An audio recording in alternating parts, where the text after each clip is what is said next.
नमस्कार, आप देख रहे हैं यूपीएन टीवी और इस वक्त की बड़ी खबर गुजरात के दाहोद से है। दाहोद की एसबीआई बैंक में लोन संबंधित करोड़ों रुपए के घोटाले का हुआ पर्दाफाश। बैंक मैनेजर और एजेंट समेत 7 की हुई गिरफ्तारी। आइए आपको दिखाते हैं कि आखिर पूरा मामला क्या है।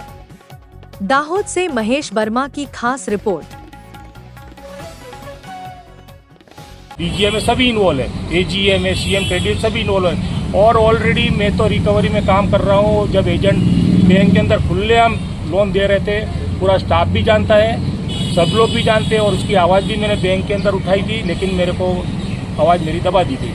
और इसी के लिए मैंने पीएम ऑफिस में, अपना सीबीआई में, हर जगह मैंने मेरी एप्लीकेशन भी डाली है। सीवीसी में भी डाली है, सीबीओ में भी डाली है, फाइनेंस मिनिस्टर में भी डाली है, सिटी ग्राम में भी डाला है। इस घोटाले में भोग बनने वाले कौन कौन लोग हैं? बेचारे गरीब मजदूर लोग हैं और आज सामना कर रहे हैं। और आदिवासी की वजह से मैं उनको सपोर्ट कर रहा हूँ।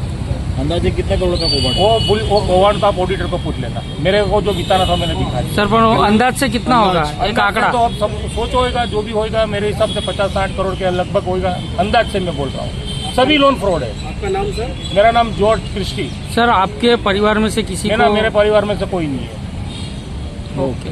હકીકત એ પ્રકારની છે કે દાહોદ ટાઉનના એ ડિવિઝન પોલીસ સ્ટેશન તથા બી ડિવિઝન પોલીસ સ્ટેશનમાં આવેલી એસબીઆઈની અલગ અલગ બંને બ્રાન્ચો, એ બંને બ્રાન્ચોમાં જે તે સમયના બેન્ચોના મેનેજરો મનીષ ગોલે અને ગુરમીત સિંહ બેદી તેઓના દ્વારા અન્ય લોકો સાથે મેળાપૂર્વક કરીને જે લોકો લોન માટે એપ્લાય કરતા હોય છે અને લોન એમને મળવાપાત્ર હોય છે, એ રકમ કરતાં વધુ રકમની લોન અથવા જૂની લોન છે ભરપાઈ કરવાની બાકી હોય, અથવા જે તેઓની સેલેરી સ્લીપ છે એમાં જે આવક આપી હોય એ આવકમાં છેડછાડ કરીને વધારે રકમ દર્શાવી હોય, આ પ્રકારના અલગ અલગ કેસોમાં લોન વધારે મંજૂર કરીને પોતાની સત્તા છે એનો દુરુપયોગ કરીને ખોટા ડોક્યુમેન્ટ બનાવીને અને ખોટા ડોક્યુમેન્ટને ખરાબ ઉપયોગ કરીને અલગ અલગ કેસમાં લોન આપવા લગતા બનાવ બન્યા હતા.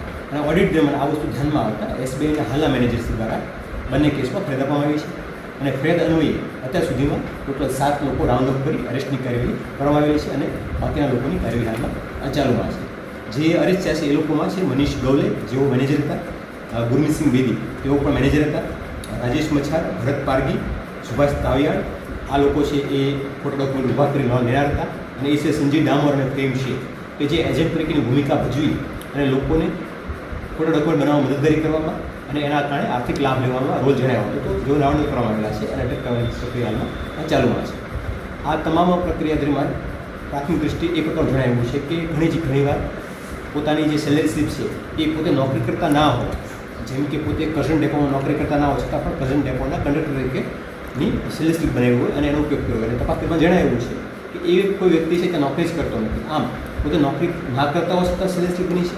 અમુકમાં કેસોમાં પોતે નોકરી કરે છે પરંતુ સેલેરી સ્લીપમાં જે પોતાનો પગાર છે, નેટ સેલેરી, એને વધારે દર્શાવીને જે મળવાપાત્ર લિમિટ છે એના કરતાં વધારે લોન મેળવવાનો પ્રયત્ન થયો છે.